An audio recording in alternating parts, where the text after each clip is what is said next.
Sir ఇప్పుడు మనం కనుక చూస్తే మొత్తం ఒక 5 పేర్లు వస్తున్నాయి చూడండి. హుజ్రత్ ఉల్ ఇస్లాం మొహసిన్ కోమి, ఈయన ఖమేనీకి సలహాదారట. ఈయన బాగా లాయలిస్ట్. ఇంకొక ఆయన అయతుల్లా మోసెస్ అరాకి, ఈయన మతపరంగా పండితుడు, మాజీ అసెంబ్లీ ఆఫ్ ఎక్స్పర్ట్స్ సభ్యుడు. అండ్ అయతుల్లా సాదేక్ అములీ లారిజానీ బ్రదర్స్లో ఈయన మూడోవాడు అనుకుంటాను, రెండోవాడు. ఈయన ఎక్స్పెడెన్సీ కౌన్సిల్ చైర్మన్, మాజీ జ్యుడిషియరీ హెడ్, శక్తివంతమైన లారిజానీ కుటుంబం. ఇక 4 ఆయన ముస్తఫా ఖమేనీ, ఆయన కొడుకే, ఖమేనీ కొడుకు. తండ్రి వారసుడిగా ఆయన అడుగుతున్నాడు, బట్ ఖమేనీ ఒప్పుకోలేదు. అయతుల్లా ఇబ్రహీం రైసీ, ఈయన ప్రస్తుత అధ్యక్షుడు. మతపరమైన రాజకీయ వర్గాల్లో బలమైన మద్దతు ఉంది, ఈయనకే ఎక్కువ ఛాన్సెస్ ఉన్నాయంటున్నారు. ఎవరిని కూర్చోబెట్టినా అక్కడ ఇజ్రాయెల్ రేపు పొద్దున్న లేపేస్తాడు ఆయన. 24 hours. మనం చూసాం ఇక్కడ హమాస్ చూసాం. హమాస్ లీడర్షిప్, కొత్త లీడర్షిప్ అనగానే టక్ మని నెక్స్ట్ డే మార్నింగ్ బాంబు పడ్డది అక్కడ. వీళ్ళకి ఫస్ట్ ఈయనేం చేయాల్సి వస్తుందంటే నెగోషియేట్ చేయాల్సి వస్తుంది అమెరికాతోనూ. ఓకే, అమెరికా ఎందుకంటే ఇజ్రాయెల్ నెగోషియేషన్స్ రారు, ఎప్పుడు రాదు. వాళ్ళు కొట్టడానికి ఇజ్రాయెల్ కాన్సన్ట్రేషన్ అంతా 3S మీద ఉంది, అంతే. వాళ్ళు హమాస్ వాళ్ళని కంటైన్ చేయడం మీద ఉంది. సో వీళ్ళేం చేస్తారంటే ఇప్పుడు పొలిటికల్గా ఏం జరగాలంటే వాసుదేవన్ గారు బహుశా అదే జరగబోతుంది. నెక్స్ట్ ఒక వారం లోపల గల్ఫ్ స్టేట్స్ అందరు కలిసి, ఆల్రెడీ నిన్న రాత్రి మొదలైంది, మళ్ళీ ఒమాన్ ఫారెన్ మినిస్టర్ని పిలిచి వీళ్ళందరూ అన్నారు, వీళ్ళని పిలిపించుకోండి, మళ్ళీ పీస్ టాక్ మొదలు పెట్టండి. మాకు మా ఎయిర్పోర్ట్లు బంద్ అయిపోయినాయి, మా పోర్ట్స్ అన్నీ బంద్ అయిపోయినాయి, మా ఎకానమీ దెబ్బతింటుంది, మేము ఎక్కడ వాళ్ళని వెళ్ళలేకపోతున్నాం, మా ప్యాసింజర్స్ అంతా స్టక్ ఉన్నారు ఎయిర్పోర్ట్స్లో, వాళ్ళ హోటల్ బిల్స్ మేము కడుతున్నాము, ఏమైనా చేయండి, కానీ ఇరాన్లో ఒక లీడర్షిప్ కావాలి మాకు, కొత్త లీడర్షిప్లోనే ఇది వస్తుంది. మీకు చెప్పిన పేర్లలో ఆ ఖమేనీ పేరు పక్కన పెట్టి, రిలీజియస్ వాళ్ళని పక్కన పెట్టి, నాన్ రిలీజియస్ లీడర్ని ఒకరిని తీసుకొచ్చి ఒక లీడర్గా, ప్రెసిడెంట్గా ఎన్నిక చేయాల్సి వస్తుంది. That guy should give undertaking that we are no longer an Islamic republic. పేరు పెట్టుకోండి ఇస్లామిక్ రిపబ్లిక్ అని, పాకిస్తాన్ కూడా ఇస్లామిక్ రిపబ్లిక్, కానీ ఒక డెమోక్రసీ సిస్టమ్ తీసుకురావాలి. రెండోది ట్రంప్ మాటలు వినాల్సింది ఆ మనిషి. రేపు పొద్దున్న లేచి నేను వినను పో నువ్వు ఇవ్వడంటే మళ్ళీ ట్రంప్ మళ్ళీ 2 బాంబులు తీసుకొచ్చి పడేస్తాడు, ఈయన కూడా ఉండడు. సో ఇప్పుడు కొత్త రెజ్యూమ్ తీసుకొచ్చినప్పుడు ఆ కొత్త మనిషి ట్రంప్తో మాట్లాడాల్సి వస్తుంది, పాసిబ్లీ వైట్ హౌస్కి వెళ్ళాల్సి వస్తుంది, ఒప్పందం చేయాల్సి వస్తుంది. ఈ గిల్లాల్ని అందరు తీసి రష్యాకి అక్కడ పంపించేస్తారు. అంటే వాళ్ళని పిలిచి మర్యాదగా చెప్తారు మీరు వెళ్ళిపోండి అని, లేకపోతే ఫ్లైట్ మేము పెడతాం, అది సపరేట్. కానీ ఈయన ఇప్పుడు ఎన్నిక కాబోయే మనిషి ఈ cannot say death to America, death to Israel, మళ్ళీ వాడిని కూడా లేపేస్తారు వీళ్ళు. అంతే. అక్కడ రాబోయే ఒక ప్రెసిడెంట్ ఎట్లా ఉండాలంటే చాలా బ్రాడ్ మైండెడ్గా ఉండాలి, ఇరాన్ ఒక మోడర్న్ నేషన్గా. అదర్వైజ్ ఇంత ఆయిల్ ప్రెసిడెంట్ అంటున్నారా, సుప్రీం అంటున్నారా? సుప్రీం లేదు, ఇంకా సుప్రీం లేదు, ఏం లేదు, it will be only a president. Supreme leader అంతా పోయింది. ఆల్రెడీ ఎగ్జిస్టింగ్ ప్రెసిడెంట్ ఒక ఆయన ఉన్నాడు కదా సార్, అది ఆయనకు అంత పవర్ లేకుండా ఆయన రబ్బర్ స్టాంప్ ఉండే. దీనికన్నా ముందున్న ప్రెసిడెంట్ని ఒక హెలికాప్టర్ క్రాష్లో చనిపోయారు, మీకు గుర్తుంటుంది. ఆయన వెళ్ళిన 3 హెలికాప్టర్ బాగానే ఉండే, 2వ హెలికాప్టర్ పడిపోయింది, ఆయన ఉన్న హెలికాప్టర్ కింద పడ్డది. అదే పెద్ద కాన్స్పిరసీ థియరీ ఉంది దాంట్లో, ఎందుకు జరిగిందని, ఎవరు చేయించారని చెప్పేసి. దాంట్లో కూడా ఇజ్రాయెల్ పేరు వచ్చింది అప్పుడప్పుడు. కానీ ఇది ఇప్పుడున్న పరిస్థితుల్లో సౌదీ అరేబియా, ఖతర్, యుఏఈ వీళ్ళు పవర్ఫుల్, వీళ్ళు ముగ్గురే ఉన్నారు. వీళ్ళు ముగ్గురు కూర్చొని ఒమాన్ మీద ప్రెషర్ పెట్టి, ఒమాన్ వీళ్ళు పిలిపించి మీ వైపు నుంచి ఒక లీడర్ నామినేట్ చేయండి, వితౌట్ ఎ ముల్లా. గిమేనీలు వీళ్ళెవరు వద్దు మాకు, ఏ ఆయతల్లా వద్దు మాకు, వీళ్ళు ముగ్గురులో ఒకరిని తీసుకురండి, మంచి మనిషిని సెలెక్ట్ చేయండి. సెలెక్ట్ చేసిన తర్వాత they will speak to Trump and say he is the new leader of Iran. కానీ అక్కడున్న ప్రజలు అంగీకరిస్తారా లేదా, that is going to be big try.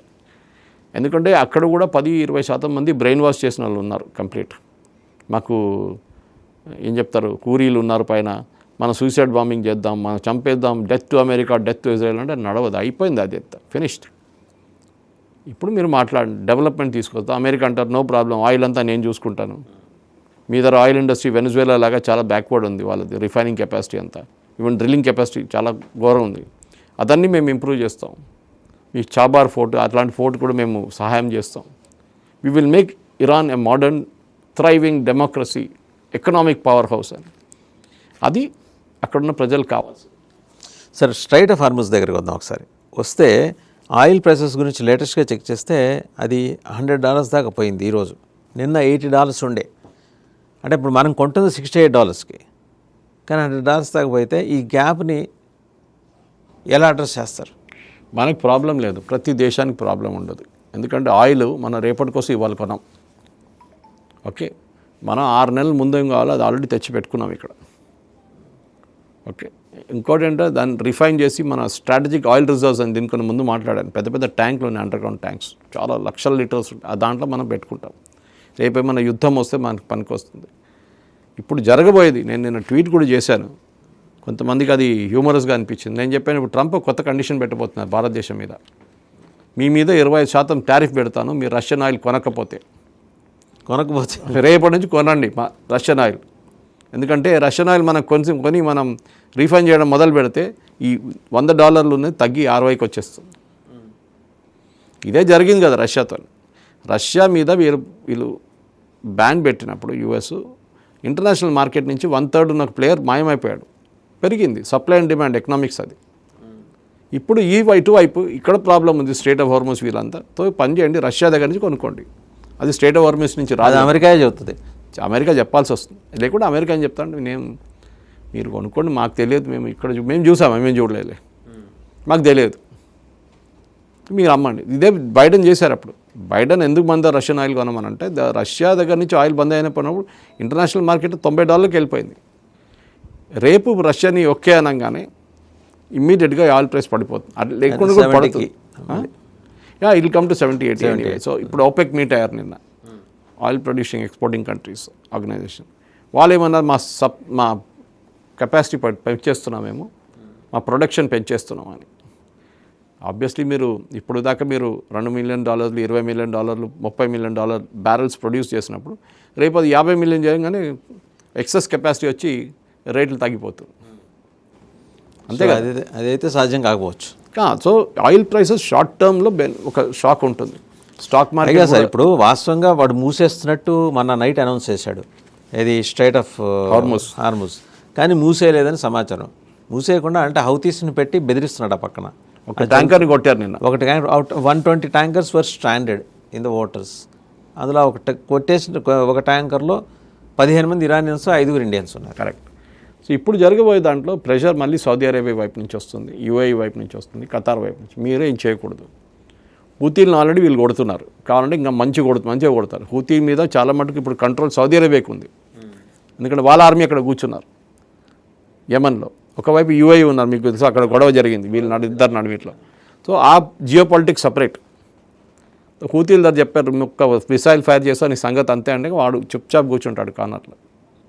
Iran మీద మేము చూసుకుంటాం ఇరాన్ని, మీరు స్ట్రేట్ ఆఫ్ హార్మోస్ బంద్ చేయకూడదు అంతే.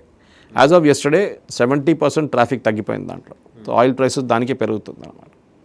ఎందుకంటే మనకి ఇమీడియట్ ఇంపాక్ట్ ఉంటుంది ఏముండదు, ఎందుకంటే మనకు 90 days రిజర్వ్స్ ఉన్నాయి కదా. 90 day రిజర్వ్ కాదు, మనం ఎప్పుడైనా ఫార్వర్డ్ కాంట్రాక్ట్ సైన్ చేసుకుంటాం ప్రతి దేశంతో. ఈ సంవత్సరానికి ఇంత $1 per barrel కొంటాం మీ దగ్గర నుంచి. మీ కాస్ట్ ఎంతైనా ఉండొచ్చు, నాకు ఈ కాస్ట్ ఉండాలి. ఇప్పుడు మన దగ్గర రిలయన్స్ కానీ కేపీఎన్ ఫ్రెష్ కానీ ఇట్లాంటి వెజిటబుల్ కంపెనీస్ ఏం చేస్తారంటే మన చుట్టుపక్కల ఉన్న విలేజెస్తో ఒప్పందం పెట్టుకుంటారు. మీకు టమాటో ప్రొడ్యూస్ చేయాలంటే మీకు కాస్ట్ ఎంత, వాళ్ళంటారు సార్ $10 per kilo ఉంటేనే మాకు కొంచెం ఏదైనా వస్తుంది, $20 ఉంటే మాకు కొంచెం లాభం వస్తుంది. వీరేమంటారు, ఓకే మీకు పని చేస్తాం, మీకు $15 ఇస్తాం, ఏదో ఒక అమౌంట్ చెప్తారు. అంటే మీకు ప్రొడక్షన్ కాస్ట్ కవరప్ అయిపోతుంది. దాంతోపాటు రేట్లు పెరిగింది అనుకోండి, మీకు దాని నుంచి ఒక పర్సంటేజ్ ఇస్తాం మీకు అన్నమాట. అట్లనే ఆయిల్ కూడా అట్లనే ఉంటుంది అన్నమాట. So oil long term contract sign చేస్తారు, ఒక సంవత్సరానికి కాంట్రాక్ట్ ఉంటుంది. ఈ సంవత్సరంలో మీరు ఎంతైనా మీ కెపాసిటీ మీ కాస్ట్ ఉండొచ్చు, మాకు $60 ఒక బ్యారెల్లో ఆయిల్ కావాలి, ఓకే అని చెప్పి సంతకం పెట్టుకుంటాం, $1 billion బ్యారెల్స్ అని చెప్పేసి. ఇది సో ఇమ్మీడియట్ నీ జాక్ రియాక్షన్ అంటారు ఇంగ్లీష్లో, అది ఉండదు. రేట్లు పెరుగుతుంది, అందుకే that is how the market works. And దీంట్లో మన లోకంలో 2 దేశాలు అన్నిటికంటే ఎక్కువ ఆయిల్ కన్జ్యూమ్ చేస్తారు, ఒకటి చైనా, ఒకటి ఇండియా. మనం దాన్ని మర్చిపోకూడదు. ఇజ్రాయెల్కి ప్రాబ్లం ఎక్కడ ఉందంటే అమెరికాకి సపరేట్ ప్రాబ్లం ఉంది. అమెరికాకి వెనిజువేలాన్ ఆయిల్ అమ్మలేకపోతున్నారు మార్కెట్లో. దానికోసం చెప్పారు చూడండి, ఎందుకంటే అక్కడ డ్రిల్లింగ్ జరగట్లేదు ఎక్కువ, వాళ్ళ దగ్గర డ్రిల్లింగ్ కెపాసిటీ లేదు. ఇప్పుడు యూఎస్ ఏమంటున్నారు, చైనా ఇండియా పెట్టుబడి పెడతారంట అక్కడ వెనిజువేలాలో. ఆలోచించండి, ముందు ఈయనే అన్నాడు మా కంపెనీలో $500 billion పెడతారంటే ఒక్కడు పెట్టలేదు. ఒకళ్ళంటే ఒకళ్ళు రాలేదు కదా సార్, దండం పెట్టి. ఏమో రేపు 3 ఏళ్ల తర్వాత పరిస్థితి ఏంటి తెలియదు. ట్రంప్ కాకుండా ఇంకోళ్ళు వచ్చే పాలసీ మారిపోవచ్చు కదా. సో మన దగ్గర అంటున్నారు. సో మనం కూడా మన ఆల్రెడీ ఓఎన్జీసీ విదేశీ ఉన్నారు అక్కడ మన దగ్గర. ఇప్పుడున్న పరిస్థితుల్లో వాదేవన్ గారు ఈ ఆయిల్ ప్రైసెస్ అనేది ఒక షార్ట్ టర్మ్ షాక్ ఉంటుంది, అది డెఫినెట్గా ఉంటుంది, కానీ లాంగ్ టర్మ్లో స్టెబిలైజ్ అయిపోతుంది. ఇప్పుడు అన్నిటికంటే పెద్ద ఒక ప్రశ్న ఏంటంటే ఈ యుద్ధాన్ని ఎట్లా ఆపాలి. యుద్ధం అని చెప్పాము, ఇంకేమైనా ఎంగేజ్మెంట్ లిమిటెడ్ దానికి వెళ్ళే లోపల సార్ ఇంకో 2 ప్రశ్నలు ఉన్నాయి. ఒకటి గోల్డ్ ప్రైస్, ఒకటి 2 స్టాక్ మార్కెట్. మీరు చూసారా స్టాక్ మార్కెట్కి సంబంధించి మాట్లాడాల్సి వస్తే ఫ్రైడే స్టాక్ మార్కెట్స్ కంప్లీట్ అది క్లోజ్ అయ్యే టైంకి 5 lakh crores సంపద ఆవిరైపోయింది. అంటే అప్పటికే వాళ్ళకి ఇండికేషన్ ఉందా? ఉంది డెఫినెట్గా. స్టాక్ మార్కెట్ ఇక్కడ ఒక్కటే కాదు కదా, అది నేను చెప్పేది. నిక్కే నుంచి పడిపోయింది, మిగతా అన్ని స్టాక్ మార్కెట్స్ యూఎస్లో కూడా స్టాక్స్ పడిపోతున్నాయి. అది నార్మల్ రియాక్షన్ వాదం గారు. ఇవాళ 5 లక్షల కోట్లు పోతే మళ్ళీ రేపు 10 లక్షల కోట్లు సంపాదిస్తారు. అప్పుడు ఎవరు పోయింది? సంపాదించినప్పుడు ఎప్పుడు మాట్లాడరు, పోయినప్పుడు మాట్లాడతారు, అది 3 లక్షల కోట్లు పోయిందని. రేపు 5 లక్షల కోట్లు సంపాదిస్తారు, షేర్ వాల్యూ మళ్ళీ పెరుగుతుంది. అప్పుడు ఏమవుతుంది ప్రాబ్లం? ఈ ఇష్యూ అన్నమాట. దీనికే ఇప్పుడు ఏం చేయాలంటే వాదేవన్ గారు ఒక చాలా మటుకు స్ట్రాటజీ మీరు చూస్తే ఆయిల్ ప్రైసెస్ కాదు ఇప్పుడు ఇష్యూ, ఈ యుద్ధాన్ని ఎట్లా ఆపుతారు అదే పాయింట్ మీద వచ్చాను నేను. దీన్ని ఎట్లా ఆపాలి? సో దానికి చెప్పారు చూడండి, Saudi Arabia, Qatar and UAE కలిసి ప్రెషర్ పెడతారు ఇరాన్ మీద. మీరు పిచ్చోన్లాగా అక్కడిక్కడ ఫైర్ చేయకండి, మీ దగ్గర మిమ్మల్ని మీరు యాక్సెప్ట్ చేయకపోతే ఇక్కడ ఉన్న లీడర్లు కూడా ఒకడు ఉండడు రేపు. ఇరాన్ ఇప్పుడు ఇజ్రాయెల్ ఎట్లా బాంబు వేశారో మీ మీద, ఈ మిగతా కూడా 5-6 మందిని పేరు చెప్పారు చూడండి, ఇప్పుడు వాళ్ళు కూడా ఉండరు రేపు. ఇది మీ చాయిస్. అదే 5. We will ensure that none of them survive. Israel వాడు కొట్టే ముందే మేమే కొట్టేస్తాం. అదే చాలా ఈజీ. అంటే మా దగ్గర నుంచి ఆయుధాలు తీసుకెళ్ళొద్దు, మా దగ్గర నుంచి ఫ్లై రేపు we will give over flying rights. నువ్వు ఏమైనా చేసుకో, మేము చూడడం, కన్ను మూసుకొని కూర్చుంటాం మేము. సో దాట్ థ్రెట్ ఒకటి ఉండాలి. బట్ వాడు ఈల్డ్ అవుతాడా ఇరాన్? డెఫినెట్గా ఈల్డ్. చూడండి నేను రాసిస్తాను మీకు, 15 రోజుల లోపల అక్కడ ఒక కొత్త గవర్నమెంట్ రాబోతుంది. వాళ్ళు న్యూట్రల్ అవుతారు ఫస్ట్. మేము ఎవరితోని సంబంధం పెట్టుకోము, we will not be partial to US, we will not be partial to Russia, we will not bend before China, we will not do anything with Gulf states అంటారు first.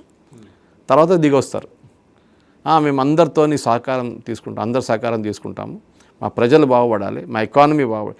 వాళ్ళ అన్నిటికంటే పెద్ద problem economy. గారు ఇంత పెద్ద oil country is now bankrupt. డబ్బులు లేవు వాళ్ళ దగ్గర. మన దగ్గర ఒక టైంలో ఈవెన్ శాంక్షన్స్ పెట్టినప్పుడు కూడా వాళ్ళు అన్నారు, మన అన్న we cannot pay you in dollars because me Swift system లేదు, తీసేశారు మిమ్మల్ని అమెరికా దాని నుంచి. మీకు ఏం కావాలంటే రాష్ట్రం బియ్యం కావాలంటే, మాకు బియ్యం లేదు మా దగ్గర, మనం బియ్యం సప్లై చేస్తే ఆయిల్ తీసుకున్నాం వాళ్ళ దగ్గర నుంచి, క్రూడ్ ఆయిల్. ఇది డిఫరెన్స్ అన్నమాట. ఇప్పుడున్న పరిస్థితుల్లో వీళ్ళ దగ్గర డబ్బులు లేవు వాసుదేవన్ గారు, డబ్బులు లేవు, ఇన్ఫ్లేషన్ చాలా ఎక్కువ, అక్కడ ప్రజలు తినడానికి తిండి లేదు వాళ్ళ దగ్గర, పాకిస్తాన్ లాగానే. దీన్ని మార్చడం ఫస్ట్ ప్రయారిటీ. మీరు యుద్ధము, రిలీజియన్ అంతా పక్కన పెట్టండి, తిండి పెట్టదు రిలీజియన్ మీకు. ఓకే, మీ ఎకానమీ బాగుపడితేనే బాగుంటారు అందరూ. సో మీరు ఏం చెప్తారు, ఓపెన్ అప్ చేయండి మీ మార్కెట్ని, మీకు కావాల్సిన సహకారం మేము ఇస్తామని చెప్పి యూఎస్ ఒక అష్యూరెన్స్ ఇస్తారు. సరే, అది యూఎస్ సెల్ఫిష్ ఇంట్రెస్ట్ ఉందంటే ఉంది, దాంట్లో డౌట్ లేదు, ఉండాల్సిందే కూడా. ఎందుకంటే లోకంలో ఎవడో ఒక డిక్టేషన్ ఇవ్వాలి, అది అప్పుడే నడుస్తుంది అదంతా. ఇప్పుడున్న పరిస్థితుల్లో వాసుదేవన్ గారు నా అంచనా ప్రకారం 15 రోజుల లోపల ఈ పీస్ టాక్స్ అంతా బాగుపడి ఎయిర్పోర్ట్స్ అన్ని ఓపెన్ అప్ చేసి గల్ఫ్ ఇరాన్ని ఒక కొత్త లీడర్షిప్ కావాలని చెప్పి తీసుకొస్తారు. మీ ప్రశ్న నా దగ్గర ఉండొచ్చు, ఒక ప్రశ్న మీరు అడగొచ్చు, మళ్ళీ ఈ ముల్లాలు ఎక్కడ పోతారు? నేను అదే అడగబోతున్నా. వాళ్ళు ఎక్కడ చదువుతారు? వాళ్ళు ఒక్కరే కదా, వాళ్ళ సపోర్టర్స్ కూడా ఉన్నారు కొంత. అదే సార్, ఇప్పుడు ఐఆర్జీసీని తక్కువ అంచనా వేయలేం కదా, ఇస్లామిక్ రెవల్యూషనరీ గార్డ్స్ కార్ప్స్ని. వాళ్ళు చాలా ఫెరోషియస్ కదా. చూడండి వాసుదేవన్ గారు, వాళ్ళు సరెండర్ చేస్తారు, వాళ్ళ ఆయుధాలు కింద పడేసి మేము మీరు చెప్పినట్లు రేపు ఒక ఆర్మీ అయిపోతాం, మేము మీ కింద పనిచేస్తాము. రెగ్యులర్ ఎవరు ప్రెసిడెంట్ ఉన్నారో వాళ్ళ కింద పని నమ్మచ్చా? నమ్మలేము, ఎందుకంటే వాళ్ళకున్న ఒక రిలీజియస్ బెంట్ ఆఫ్ మైండ్. కానీ వాళ్ళు అడ్వాంటేజ్ అంటే వాళ్ళు టాప్ లీడర్షిప్ని కొట్టేశారు. క్యాల్కులేషన్ అదే ఉండే. ఇజ్రాయెల్ది డిఫెన్స్ మినిస్టర్ని కొట్టారు, వాళ్ళ ఐఆర్జీసీ చీఫ్ని కొట్టారు. అప్పుడే అర్థమైపోయింది వీళ్ళు వాళ్ళ కింద ఇంకా 3-4 మందిని చంపేశారు. టాప్ లీడర్షిప్ లేరు. ఇంకొక 100 మంది రెడీగా ఉన్నారు, ఇవాళ రేపట్లో అయిపోతుంది. సో మీరు మార్చాలి, మీరు మీ వైఖరి మార్చాల్సింది. మీరు ఏం చేయలేరు, మార్చకపోతే అంతే సంగతి, మిమ్మల్ని కథం ఫినిష్ చేసేస్తాం. యూ హ్యావ్ టు సరెండర్ చేయకపోతే అంతే సంగతి. ఆర్ యూ చేంజ్, మారిపోండి, మీరు become a proper army, proper police, ఏదైనా చేసుకోండి, అదంతా మనం చూసుకోవచ్చు తర్వాత. బట్ ఐఆర్జీసీ స్ట్రెంగ్త్ వచ్చేప్పటికి ఎంత సార్ దగ్గర ఉంది. ఇప్పుడు హమాస్ చూస్తున్నారు మీరు. హమాస్ పరిస్థితి ఏంటి వాసుదేవన్ గారు? హమాస్ని కంప్లీట్గా డిస్ట్రాయ్ చేతులు పడ్డారు. ఇప్పుడు కూడా కొడుతున్నారు ఇజ్రాయెల్. సీజ్ ఫైర్ అంటారు, ఏ సీజ్ ఫైర్ లేదు అక్కడ. ఇజ్రాయెల్ మీద ఒక మిసైల్ కొట్టారనుకోండి, అంతే సంగతి. వాడి మీద వాడు కాదు చుట్టుపక్కల ఎవడు ఉంటే అందరిని చంపేస్తున్నారు వాళ్ళు. ఇది కూడా అదే జరుగుతుంది. If you don't agree to it, రేపు ఒక గల్ఫ్ కంట్రీస్ వైపు నుంచి ఒక ఇంటర్నేషనల్ పీస్ కీపింగ్ ఫోర్స్ ఇరాన్లో పెడతారు. అది కూడా కావచ్చు. I'm giving different scenarios. Gulf వైపు నుంచి సెనారియోస్ ఇస్తున్నాను. ఎందుకంటే ఆల్ 8 అమెరికా వాళ్ళ సోల్జర్స్ని పెట్టరు అక్కడ, పెట్టరు. యూరోప్ పెట్టరు. సో 8 నేషన్స్ కలిసి పెడతాయి. కలిసి మేము చేస్తాం. దీనికన్నా ముందు హమాస్ని తీసి బయటపడేయాలని చెప్పినప్పుడు యుఎన్ వాళ్ళు నెగోషియేట్ చేస్తున్న టైంలో కూడా అప్పుడు ఏమన్నారంటే we will put a UN force there. ఇప్పుడు ప్రెసిడెంట్ ట్రంప్ చెప్పారు చూడండి, అక్కడ మేము ఒక పీస్ కీపింగ్ ఫోర్స్ పెడతాం. పాకిస్తాన్ కూడా పరిగెత్తారు అక్కడికి. వాళ్ళు మళ్ళీ ఇజ్రాయెల్ అన్నారు, అక్కడ లోపల వస్తే అంతే సంగతి, నువ్వు పక్కన కూర్చో బయట, వీ డోంట్ వాంట్ పాకిస్తాన్. మిగతా కొన్ని దేశాలు ఉన్నాయి, వీ అగ్రీ విత్ దట్, వాళ్ళు చూసుకుంటారు. వాళ్ళ ప్రాబ్లం ఏమంటే వాళ్ళు హమాస్ని డిసార్మ్ చేయాలి. హమాస్ దగ్గర ఉన్న ఆయుధాలని వాళ్ళు తీసుకోవాలి. అది ఇప్పుడు కూడా తీసుకోలేకపోతున్నారు. హమాస్ ఆయుధాలు ఏ రోజు కింద పడేస్తారు, దే విల్ బి ఫినిష్డ్.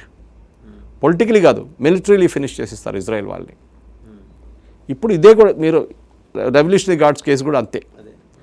తో మీరు వాళ్ళని ఫినిష్ చేయాలంటే ముందు వాళ్ళ ఆయుధాలని కింద పడేసి సరెండర్ చేయమని చెప్పాలి. దాని తర్వాత చేయకపోతే వాళ్ళు కొట్టాలి. ఇదే హమాస్ సంగతి. ఒక టెర్రరిస్ట్ ఆర్గనైజేషన్గా మారిపోతారు ఐఆర్జీసీ.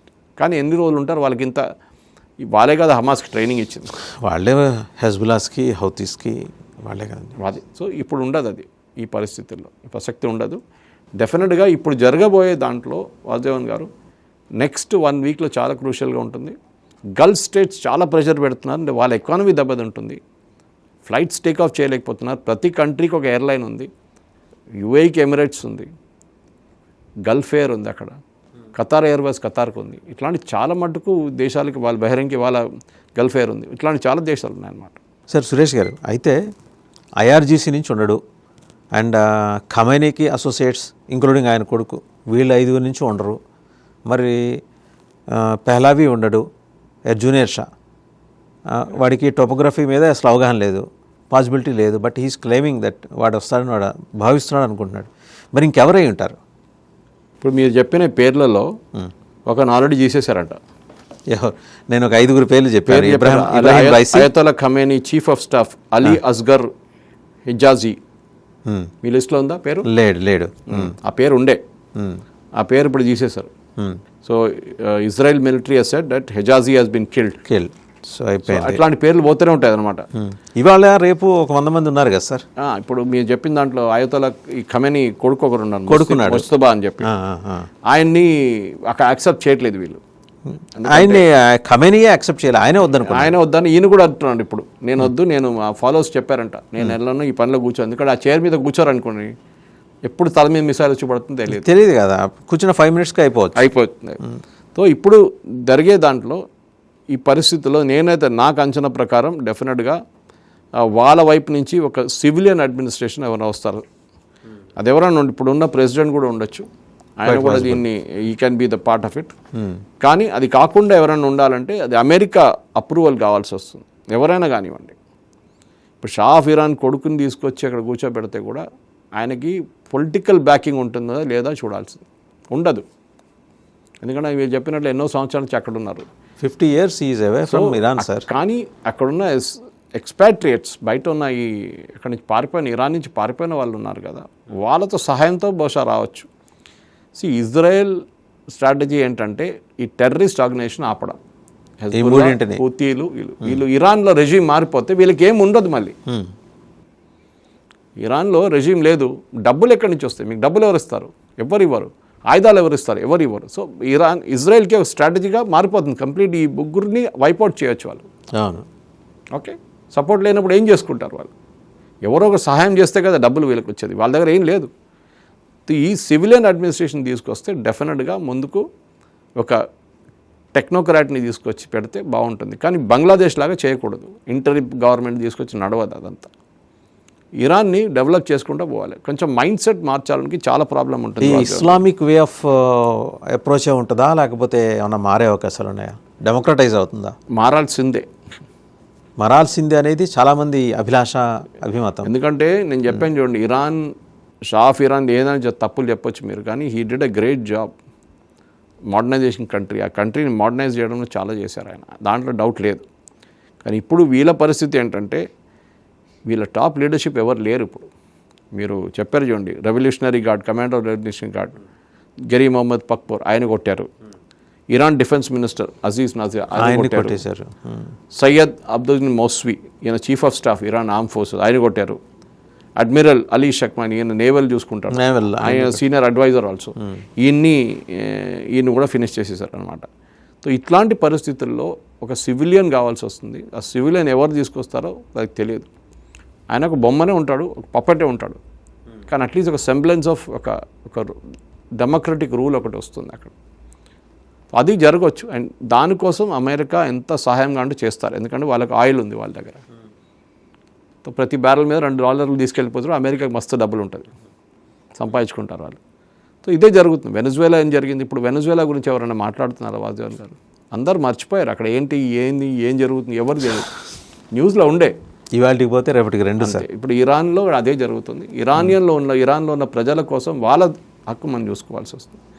రిలీజియస్ ఫండమెంటలిజం నుంచి మీరు ఒక డెమోక్రటిక్ రావాలంటే చాలా కష్టం. ఇట్ టేక్స్ ఆ ట్రాన్స్ఫర్మేషన్ చాలా టైం పడుతుంది. పాకిస్తాన్ చూస్తున్నారు మీరు, ఎందుకంటే మీరు ఒక 40-50 సంవత్సరాల నుంచి మీరు 79 నుంచి మీరు బ్రెయిన్ వాష్ చేసుకుంటూ వస్తున్నారు మిమ్మల్ని.